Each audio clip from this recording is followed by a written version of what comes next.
Top quality और consistent performance के लिए सिर्फ सिल्वर पंप नाम याद रखना।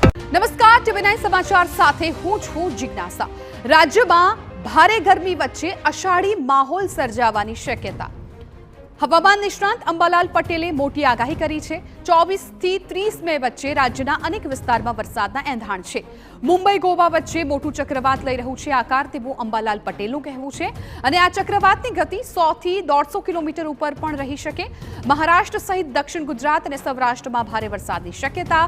અનેક વિસ્તારોમાં જળબંબાકારની સ્થિતિ સર્જાઈ શકે। માછીમારોને દરિયો ન ખેડવા અંબાલાલનું સૂચન।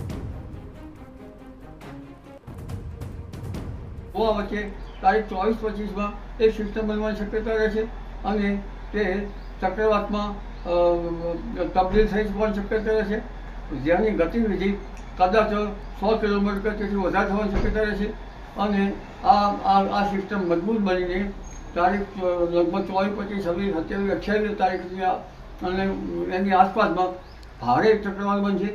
પછી તેની ગતિ તો વરસાદની શક્યતાને પગલે ગુજરાતમાં તાપમાનનો પારો નીચો જવાની અંબાલાલ પટેલે આગાહી વ્યક્ત કરી।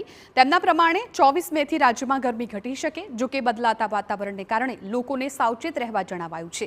કેટલાક વિસ્તારોમાં ગાજવીજ અને ભારે પવન સાથે વરસાદની શક્યતા સેવાઈ રહી છે।